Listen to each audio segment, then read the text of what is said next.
La première chose que j'ai remarquée, c'est mon fils qui comptait. Lucas avait 10 ans, un âge où l'on est assez grand pour comprendre la cruauté des adultes, mais encore assez jeune pour espérer qu'il s'arrête. Il était assis à côté d'eux. Sa petite sœur, Chloé, devant la grande table du Marbre et la Braise, un restaurant gastronomique chic du centre de Paris, où les menus ne mentionnaient aucun symbole de l'euro et où l'eau était servie dans des bouteilles semblables à celles de Grand Cru.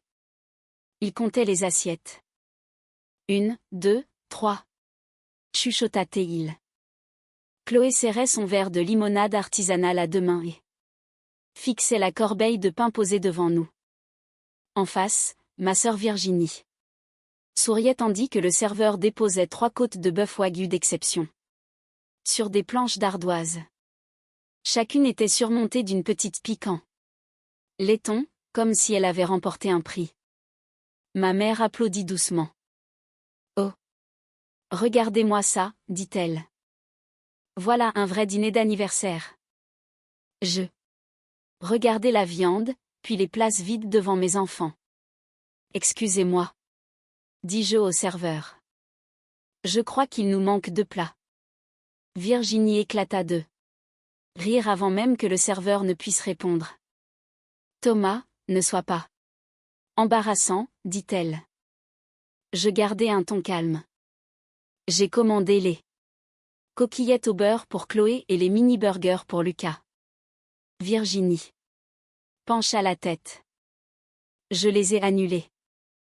Ma fourchette s'arrêta net à mi-chemin. Tu as fait quoi? Elle haussa les épaules, toujours souriante. Il y a déjà bien assez à manger. Les enfants n'ont qu'à partager le pain. C'est gratuit. Le visage de Lucas se figea, adoptant cette expression réservée que prennent les enfants pour éviter de vous faire honte. Ma mère se pencha au-dessus de son verre de vin. Ne commence pas, dit-elle. C'est mon 64e anniversaire. Je demande simplement pourquoi le dîner de mes enfants a été annulé. Virginie poussa l'une des côtes de bœuf vers ses jumeaux, Maxime et Hugo, qui avaient 11 ans et mâchaient déjà la bouche ouverte. Nous n'avons commandé ces viandes wagyu à 550 € que pour la famille, dit Virginie. Toi et tes enfants pouvez vous contenter du pain gratuit. Pendant une seconde, tout autour de moi devint d'une netteté douloureuse, le tintement des couverts, la musique d'ambiance feutrée, le porte-addition rouge posé près du comptoir des serveurs. La petite main de Chloé se glissa sous la table pour attraper ma manche. Ma mère soupira comme si j'étais le problème. Arrête de faire cette tête de jaloux, Thomas, dit-elle. Sois déjà reconnaissant d'être assis avec nous. Ma bouche devint sèche.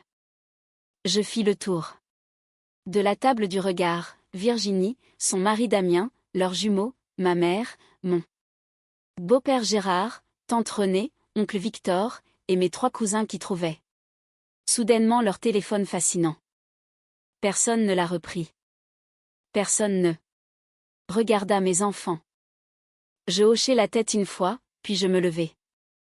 Virginie sourit encore plus largement, pensant sans doute que j'allais faire un esclandre. Et lui donner raison. Où vas-tu, me demanda-t-elle. Aux toilettes, répondis-je. Lucas leva les yeux vers moi. Je me penchai près de lui et lui chuchotai, reste avec Chloé. Ne mange rien dont tu n'as pas envie. Il acquiesça. Je n'ai pas crié. Je n'ai pas renversé la table. Je n'ai pas supplié ma mère de se souvenir que mes enfants étaient ses petits-enfants. Je marchai jusqu'à l'accueil, demandai à voir notre serveur et lui dis, la commande d'exception doit être facturée sur la carte bancaire de Virginie Whitcomb.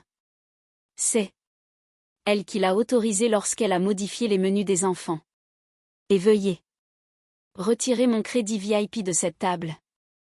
Le serveur sia. Je fis glisser mon téléphone sur le comptoir pour lui montrer les détails de la réservation, le Contrat de réduction prépayé et le SMS où Virginie avait écrit « Utilise-t-on truc VIP stupide pour que maman ait la salle privée ». Puis j'ajoutais « Mais enfants et moi partons. Bon appétit à eux. Je m'appelle Thomas Mercier. J'avais 39 ans à l'époque, je travaillais comme technicien en système de sécurité à Melun, et j'étais veuf avec 2 enfants qui avaient appris à toujours emporter des collations avant de rendre visite à la famille. Mon épouse Émilie était décédée 3 ans plus tôt d'une rupture d'anévrisme, un jeudi matin, alors que je remplaçais un système de climatisation sur le toit d'un cabinet dentaire. Après cela, ma famille s'était montrée très désireuse d'aider.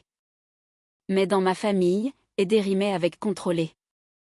Ma mère disait, la famille s'entraide, juste avant de m'expliquer pourquoi je devais prêter ma carte de membre du club d'achat de gros à Virginie. Virginie me disait, ne gâche pas l'ambiance, juste avant de gâcher l'ambiance elle-même. Et Gérard disait, sois réaliste, ce qui signifiait généralement, laisse faire ta sœur pour que ta mère n'ait pas à culpabiliser. Avant, j'acceptais tout cela. Au début, je pensais que le deuil me rendait trop sensible. Je me disais qu'il était maladroit, pas cruel. Je pensais que c'était temporaire. Ça ne l'était pas. La première fois que je m'en suis vraiment rendu compte, c'était pour les 8 ans de Lucas. J'avais loué 2 pistes dans un bowling. Rien d'extravagant, des pizzas, des sodas et un gâteau acheté en grande surface. Virginie est d'ailleurs arrivée avec ses jumeaux et a dit « Ah, super. Tu as pris des pistes. » Maxime avait invité 3 copains. J'ai dit « Virginie, je n'ai payé que pour 12 enfants. » Elle a balayé ma remarque d'un revers de main, ils sont tous cousins dans l'âme. Puis elle a dit à l'employé du comptoir d'ajouter les paires de chaussures supplémentaires et les cartes de jeux d'arcade sur ma note. Quand j'ai protesté, ma mère m'a pris à part près d'une machine à pince. Thomas, ne sois pas radin devant les enfants. Mes enfants ou les siens? Son visage s'est crispé. C'est exactement de ce genre d'attitude dont je parle. J'ai donc payé 186 € de plus, en souriant pendant qu'on chantait « Joyeux anniversaire », tandis que Chloé me demandait pourquoi sa part de pizza était plus petite. La deuxième fois, c'était pour le repas de Noël en 2022. Nous sommes allés chez ma mère avec 2 tartes que la mère d'Émilie m'avait appris à cuisiner. Lucas en portait une. Chloé tenait la crème, fouettée comme si c'était un trésor fragile. La famille de Virginie était déjà sur place. Ses jumeaux s'étaient installés sur le canapé avec les plus beaux plaids. Les manteaux de mes enfants avaient été déplacés dans la buanderie parce que, selon ma mère, il n'y avait tout simplement pas de place. Pour le dîner, Virginie avait préparé des marque-places, maman, Gérard, Virginie, Damien, Maxime, Hugo, tante Renée, oncle Victor, Thomas. Et aucun pour Lucas ni pour Chloé. J'ai retrouvé leur carton dans la véranda, posé sur la table des enfants, avec 2 chaises pliantes et une assiette en carton contenant des restes de dinde froid. Chloé a lu son nom écrit au feutre violet et m'a murmuré. On est une petite famille de rechange? J'entends encore ces mots. J'ai dit à ma mère qu'il s'assierait avec moi. Virginie a affiché ce sourire faussement raisonnable. Thomas, ne rend pas tout le repas bizarre. J'ai déplacé ma chaise, installé Chloé d'un côté et Lucas de l'autre, et j'ai mangé de la dinde froide pendant que ma mère félicitait Virginie pour son sens de l'organisation. Chez nous, l'organisation était le mot poli pour désigner la soumission. La 3e fois fut pire, car elle a appris à mon fils à s'effacer. L'été dernier, ma mère a voulu faire une photo de famille au domaine de Sceaux. Elle avait engagé un photographe et demandé à tout le monde de s'habiller en beige, bleu marine ou ton pastel, Comme si nous étions dans un catalogue pour propriétaires de yacht. J'avais acheté une chemise marine pour Lucas et une robe beige pour Chloé chez Monoprix. Ils étaient magnifiques. À notre arrivée, Virginie a froncé les sourcils. La robe de Chloé ressemble un peu trop à la couleur de celle de maman. Elle a 7 ans, ai-je répondu. 10 minutes. Plus tard, ma mère m'a pris à part, laisse plutôt les jumeaux se mettre près de moi. Ils correspondent mieux à l'esthétique générale. Qu'est-ce que ça veut dire? Ça veut dire, ne sois pas difficile. Sur la photo finale, mes enfants se trouvaient tout au bord, à moitié dans l'ombre d'un arbre. Les jumeaux de Virginie étaient au centre, au premier plan, avec les bras de ma mère autour d'eux. Quand le photographe a envoyé la galerie, ma mère n'a publié qu'une seule image, celle qui était recadrée. Mes enfants n'y figuraient plus. Lucas l'a vu sur mon téléphone avant que je n'aie le temps de changer d'écran. Il n'a pas pleuré. Il a juste dit, c'est pas grave. On devait sûrement être flou. C'est ce jour-là que j'ai commencé à garder des preuves. Non pas par désir de vengeance, mais parce que les faits ne tremblent pas face aux cris des gens. Le dîner au restaurant a commencé par un message de ma mère. Mon anniversaire cette année sera parfait. Pas de repas partagé improvisé, pas d'excuses. Puis Virginie m'a ajouté à un groupe de discussion nommé les 64 ans de maman. Elle a écrit, Thomas a une réduction professionnelle VIP au marbre et la braise. Il peut réserver le salon privé. J'ai répondu, je peux réserver, mais je ne paie pas pour tout le monde. Virginie a envoyé un emoji. Kiri, personne ne te demande de faire un drame. J'ai tapé en retour. Je paie uniquement pour mes enfants et moi. Ma mère a répondu, s'il te plaît, ne chipote pas pour mon anniversaire. La réduction VIP était bien réelle. Mon entreprise gérait la maintenance des systèmes de réfrigération de 3 restaurants appartenant au même groupe. Les employés pouvaient acheter une fois par an un crédit de restauration prépayé. J'avais payé 1200 € pour une formule qui couvrait les frais de privatisation du salon et offrait une réduction sur un menu fixe jusqu'à 12 convives. Je la gardais pour le repas de fin d'année de collège de Lucas. Mais ma mère m'a appelé 2 jours plus tard. Thomas, mon chéri, je sais que les temps sont durs, mais cela me ferait tellement plaisir que tu fasses cela. Maman, j'ai dit que je ne réglais pas la note de tout le monde. Personne ne te le demande. Virginie veut juste passer une belle soirée. Mes enfants aussi. Il y eut un silence, puis ma mère ajouta, tes enfants n'ont pas besoin de l'expérience d'un restaurant de luxe. J'aurais dû tout annuler à ce moment-là. Au lieu de cela, je me suis dit que je pouvais gérer la situation. J'ai envoyé un courriel au restaurant pour leur donner la liste des invités. J'ai fourni ma carte pour l'acompte de réservation en précisant bien que chaque foyer paierait séparément. La directrice, Simone, m'a répondu à 21h18, confirmé. Facture séparée par foyer. Les pièces de viande d'exception doivent être validées par la personne qui les commande. J'ai enregistré le message. La veille du dîner, Virginie m'a appelé. Damien et moi allons peut-être prendre l'ardoise de Wagyu. Très bien, dis-je. C'est votre choix. Mais tu utilises ton crédit VIP, n'est-ce pas? Pour la salle et ma propre part. Elle s'est tue un instant. Thomas, ne sois pas mesquin. Je ne vais pas payer pour votre viande. Tu travailles avec ces gens, ils vont bien vous offrir des choses. Non, absolument pas. Elle a raccroché.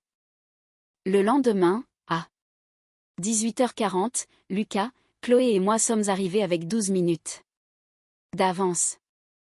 Lucas portait une chemise propre. Chloé avait un gilet jaune et un petit sac contenant 2 crayons, une barre de céréales et son porte-clés en peluche de grenouille. C'est très chic, chuchota TL. Très chic, confirmai-je en souriant. Pendant 20 minutes, tout a semblé presque normal. Ma mère a déballé ses cadeaux, Gérard a commandé un whisky, Virginie s'est plainte des difficultés pour se garer. Les jumeaux se ont disputés pour savoir qui aurait la plus grosse crevette du plateau d'entrée. Puis le serveur, André, est arrivé pour prendre les commandes de plats. J'ai commandé une côte de bœuf. Pour moi, les mini-burgers pour Lucas, les coquillettes au beurre pour Chloé et des haricots verts pour la table. André a hoché la tête. Virginie a levé les yeux de la carte des vins, en fait, annuler les plats des enfants. Pensant avoir mal entendu, je demandai, quoi? Elle sourit à André, ils picoreront dans nos assiettes. Nous avons largement assez de nourriture. No. Dis-je au serveur. S'il vous plaît, maintenez leur plat. Le regard de Virginie se durcit. André nous regarda tour à tour. Damien posa sa carte bancaire sur le petit plateau et dit, mettez le wagyu et les bouteilles de la réserve-le dessus. Virginie répéta, annulé. Je répliquai, non, pas annulé. Ma mère me toucha le poignet, Thomas, ne nous fiche pas la honte. C'était encore ce fameux, nous. Je regardai André et dis, laissez-les. Plat de mes enfants. Virginie intervint, il est un peu perdu. C'est moi qui m'occupe de la commande principale. André hésita, puis dit prudemment. Je vais confirmer cela avec la cuisine. Il s'en alla. 10 minutes plus tard, Virginie riait de bon cœur avec ma mère, comme si de rien n'était. Les plats de mes enfants ne sont jamais arrivés. Puis le wagyu fut servi, 3 côtes de bœuf magnifique, le vin de réserve, un supplément de caviar, un réassort du plateau de fruits de mer et des accompagnements à la truffe que personne ne m'avait présentés. Je me penchai vers Virginie, où sont les plats de mes enfants? Thomas, le pain est une nourriture comme une autre. Les yeux de Chloé s'embuèrent, mais elle sia rapidement pour retenir ses larmes et fixa son assiette vide. Lucas poussa son morceau de pain vers elle. Tu peux prendre le mien, chuchota Théil. Ce fut le moment précis où tout espoir s'éteignit en moi. Je posai une question claire à Virginie, as-tu annulé la commande de mes enfants après que j'ai dit à André de la maintenir? Je t'ai évité de jeter de l'argent par les fenêtres. Réponds-moi. Ma mère s'interposa sèchement, ça suffit. Virginie poussa la viande vers ses jumeaux avant de prononcer cette phrase historique, ce wagyu à 550 € est réservé à la famille. C'est à cet instant que j'arrêtai de discuter et que je passai à l'action. André me rejoignit près du comptoir d'accueil. Il semblait mal à l'aise, de cette façon professionnelle propre aux bons serveurs qui ont trop vu de choses mais doivent payer leur loyer. Monsieur Mercier, dit-il doucement. Je suis désolé, il y a eu un malentendu. Non, dis-je. Il n'y en a pas eu. J'ouvris mon téléphone pour lui montrer le courriel de Simone, facture séparée, supplément validé par l'acheteur. Puis je lui montrai le groupe de discussion où Virginie avait écrit. On prend du wagyu et du vin. Damien donnera sa carte. La réduction de Thomas couvre la salle. André lut le message 2 fois. Son expression changea. Elle a bien fourni sa carte pour la commande principale? Oui, dis-je. Et mon crédit VIP prépayé m'appartient. En effet. Je veux qu'il soit retiré de cette table. Il regarda vers la salle. Monsieur, cela va modifier le montant total de manière très importante. Je le sais parfaitement. Je devrais appeler Simone. Je vous en prie. Simone arrive à 3 minutes plus tard, vêtue d'un blazer noir, une tablette sous le bras. J'expliquai calmement la situation, sans discours inutile ni insulte. Les plats de mes enfants ont été annulés sans mon accord. Ma sœur a autorisé l'ajout des produits d'exception sur sa carte. Je retire mon crédit VIP prépayé et je paie uniquement pour les boissons de mes enfants et le service de pain s'il est facturé. Simone regarda André, qui hocha la tête. Puis Simone prononça une phrase courte qui rendit toute la procédure officielle. Le titulaire de la carte responsable de la commande principale est Virginie Whitcomb. Merci. Simone mit la facture à jour. Je signai un reçu de 18,76 €, car la limonade de Chloé contenait des cerises confites et Lucas avait pris un soda de marque. Puis, j'envoyai un seul message à Virginie: la commande principale est facturée sur la carte que Damien a donnée à André. Mon crédit VIP a été retiré. Mes enfants et moi partons. Je n'ai pas attendu de voir les bulles de texte s'afficher sur mon écran. Je retournai dans la salle. Tout le monde leva les yeux. Virginie afficha un sourire narquois. Ça va mieux? Je ramassai le gilet de Chloé sur le dossier de sa chaise. Nous y allons. Ma mère sia, ne sois pas puéril. Lucas se leva immédiatement. Chloé glissa de sa chaise et attrapa son petit sac. Tante Renée prit enfin la parole. Thomas, mon grand, assieds-toi. Donc. Je regardai mes enfants, pas elle. Vos manteaux. Virginie rit, mais son rire manquait d'assurance à présent. Tu pars vraiment pour une histoire de pain? Non, répondis-je. Je pars parce que tu as dit à mes enfants qu'ils ne faisaient pas partie de la famille. Le visage de ma mère se crispa. Ce n'est pas ce qu'elle voulait dire. C'est pourtant ce qu'elle a dit. Damien consulta son téléphone, le front plissé. C'est alors que le téléphone de Virginie s'alluma. Elle lut le message. Thomas. Je boutonnai le manteau de Chloé. Thomas, qu'est-ce que tu as fait? Je pris le manteau de Lucas sur la chaise et le lui tendis. Damien se leva. Pourquoi y a-t-il un paiement en attente de 6 400 € sur mon compte? Un silence de mort s'abattit sur la pièce.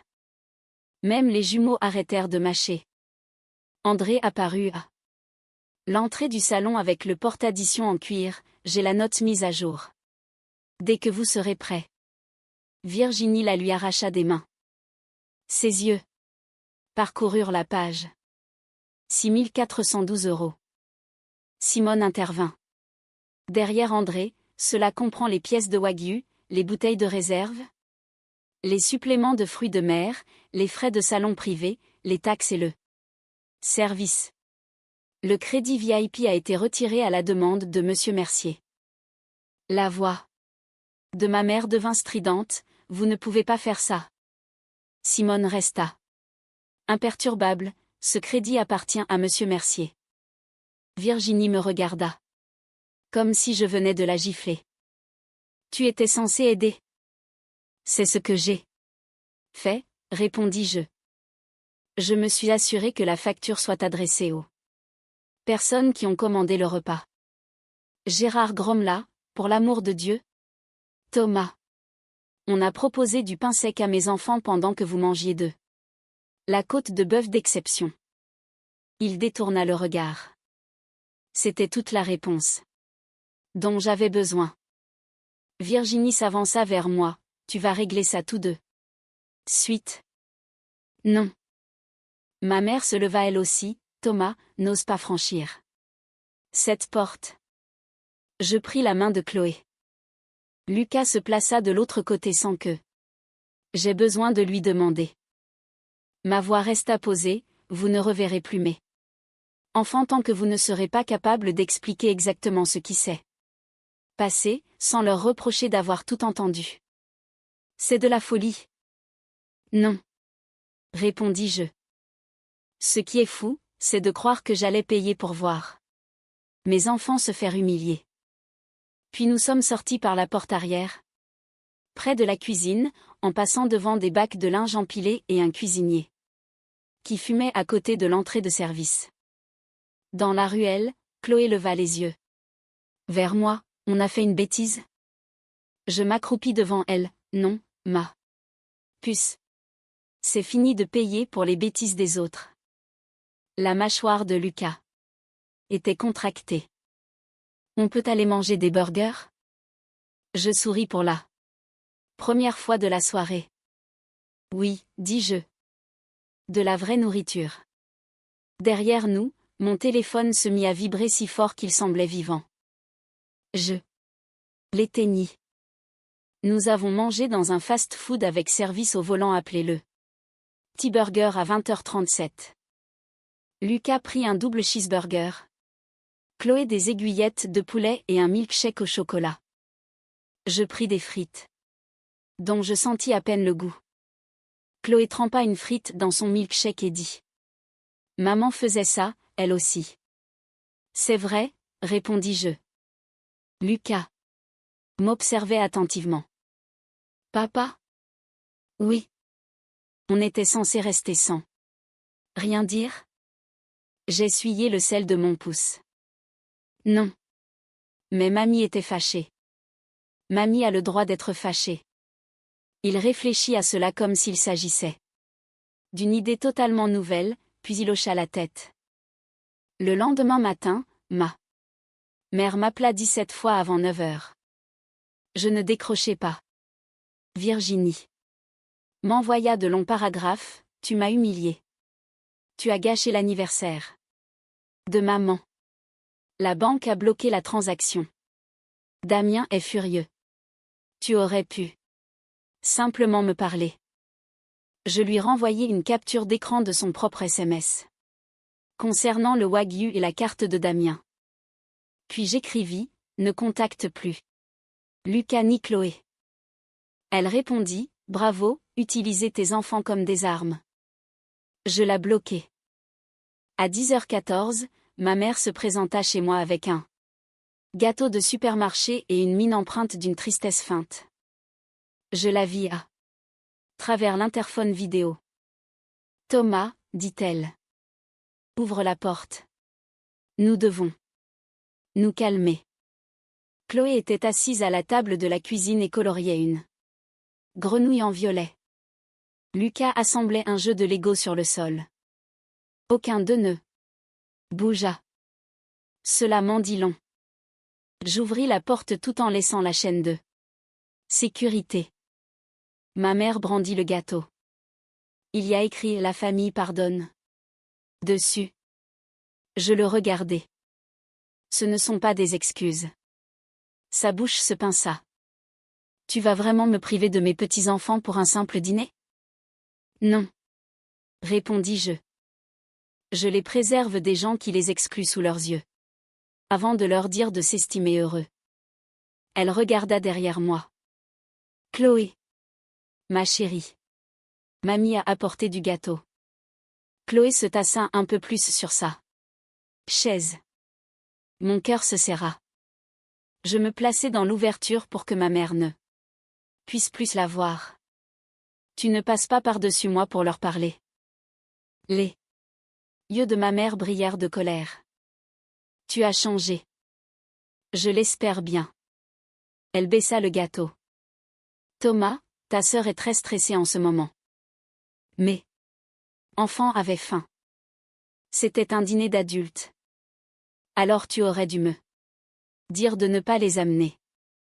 Tu déformes toujours tout. Je hochai la tête. Une fois. C'est la dernière fois que tu me dis cela sur le pas de ma porte. Elle me dévisagea, et je refermai la porte. Pendant 2 semaines, les membres de la famille m'envoyèrent des messages. Tante Renée me dit que j'avais prouvé ce que je voulais prouver. Gérard écrivit que je devais penser au cœur de ma mère. Damien m'envoya une demande de paiement sur l'application Lydia de 3 026 € avec la note, la moitié des dégâts que tu as causés. Je la refusai. Puis j'imprimai l'addition du restaurant, le courriel de réservation et la discussion de groupe.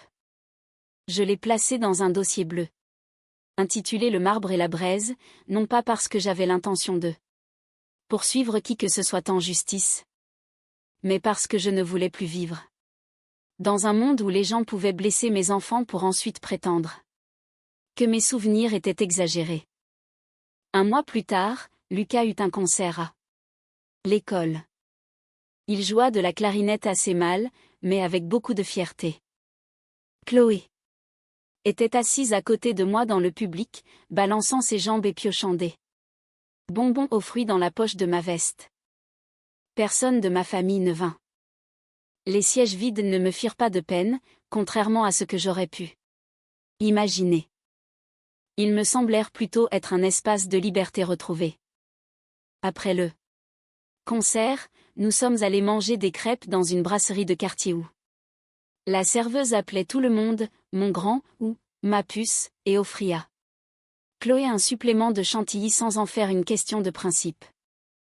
Lucas se pencha au-dessus de son assiette. « Papa ? Oui. Est-ce que mamie et Tata Virginie font toujours partie de la famille ? » Je pris une grande inspiration. « Oui, dis-je. But being family doesn't give someone permission to hurt you. » Chloé lécha la chantilly sur sa cuillère. « Alors la famille peut être punie au coin ? » Je manquais d'éclater de rire. « Exactement. » Elle hocha la tête, comme si cela était d'une logique implacable. Et c'était sans doute le cas. Le dernier message de ma mère arriva pour Pâques. C'était une photo des jumeaux de Virginie tenant des paniers de chocolat dans le jardin de ma mère.